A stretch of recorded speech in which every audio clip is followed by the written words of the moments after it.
Episode की starting में हम देखते हैं कि गजासुर अपने पूरे मन से, पूरे दिल से, पूरे तन से महादेव की भक्ति में जुट जाता है ताकि वह महादेव को प्रसन्न करके अपने समक्ष बुला सके। और यह सब देख के देवी पार्वती बहुत ज्यादा विचलित हो जाती है। वह महादेव से कहती है कि महादेव, इस बार आपके भक्त गजासुर की भक्ति में शुक्राचार्य की युक्ति का रक्त मिला हुआ है, इसीलिए आप गजासुर के समक्ष नहीं जाएंगे। आपको आज अपने भक्त की पुकार को अनसुना करना होगा। आपकी यह शक्ति आपको आज कहीं नहीं जाने देगी। नारायण कहते हैं कि देवी, मैं आपकी बातों का विरोध नहीं कर रहा हूँ, लेकिन आज तक ऐसा कभी नहीं हुआ कि महादेव अपने भक्तों की पुकार ना सुने। देवी पार्वती कहती है लेकिन अब होगा। देवी पार्वती शिवगण, गणेश और कार्तिकेय को बुलाती है और कहती है कि यह मेरा आदेश है कि आप सभी लोग महादेव को घेर लो। कोई भी महादेव को आज कैलाश से बाहर नहीं जाने देगा। इस ओर असुर माता दिति कहती है कि ये देवी पार्वती ने क्या षड्यंत्र रचा है जिससे महादेव गजासुर के पास नहीं आ पाएंगे। हमें कुछ और युक्ति निकालनी होगी असुर गुरु, क्योंकि गजासुर अब कितना भी पुकार ले महादेव यहाँ पर नहीं आएंगे। शुक्राचार्य कहते हैं कि असुर माता, चाहे कुछ भी हो,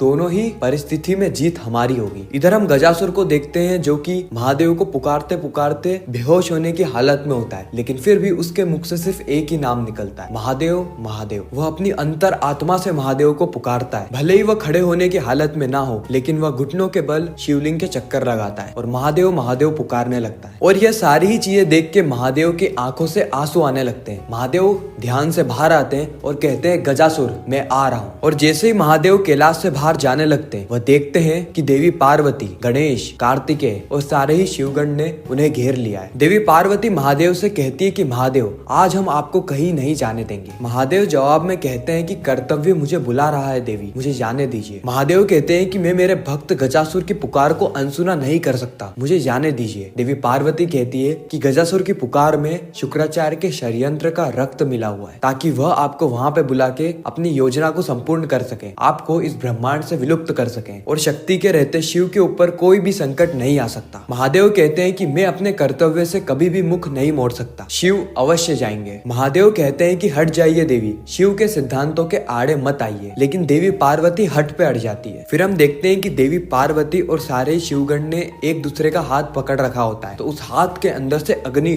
उत्पन्न होने लगती है और वह अग्नि महादेव के चारों ही तरफ महादेव को घेर लेती है, जिससे कि पूरा ही कैलाश पिघलने तक लगता है। लेकिन देवी पार्वती कहती है कि आज चाहे कैलाश पिघल के पानी में ही क्यों ना तब्दील हो जाए, लेकिन हम आपको कैलाश से बाहर नहीं जाने देंगे। महादेव एक बार पुनः कहते हैं कि मेरा मार्ग छोड़िए, लेकिन देवी पार्वती जवाब में कहती है कि कदापि नहीं, आज तक हमने आपका साथ कभी नहीं छोड़ा है और आज हम मार्ग भी नहीं छोड़ेंगे। महादेव अनेकों प्रयास करते हैं, सभी को समझाने की कोशिश करते हैं कि यह उनका कर्तव्य है, शिव सबके हैं, इसलिए उनको गजासुर की पुकार पे जाना होगा। लेकिन देवी पार्वती के कहने पर कोई भी महादेव को मार्ग नहीं देता है, सब हट पे अड़ जाते हैं। सब कहते हैं कि महादेव, आपको आज गजासुर की पुकार अनसुनी करनी ही होगी। लेकिन महादेव तो महादेव है, वो अपने त्रिशूल को जोर से कैलाश पे रखते हैं, जिससे कि वहां पे कई सारा धुआं उत्पन्न होने लगता है। उस धुएं की छांव में महादेव अपना रूप बदल के एक बच्चे के रूप में आ जाते हैं। वह बच्चा जो कि जोर जोर से रो रहा है। जब देवी पार्वती यह पुकार सुनती है तो वो बहुत ज्यादा भावुक हो जाती है, क्योंकि यह पुकार सिर्फ महादेव के बाल स्वरूप की नहीं है, बल्कि संसार में जितने भी बालक रहते हैं वह भी रोने लगते हैं। यह देख के देवी पार्वती अपने हाथ को छोड़ती है और सीधे महादेव के बाल स्वरूप के पास आती है और उन्हें चुप कराने का प्रयास करती है। गणेश जी और कार्तिकेय भी आ जाते हैं, साथ ही शिवगण भी। सभी लोग महादेव के बाल स्वरूप को चुप कराने का प्रयास करते हैं, लेकिन वह बाल स्वरूप अभी भी रो रहा होता है। नारायण कहते हैं कि महादेव,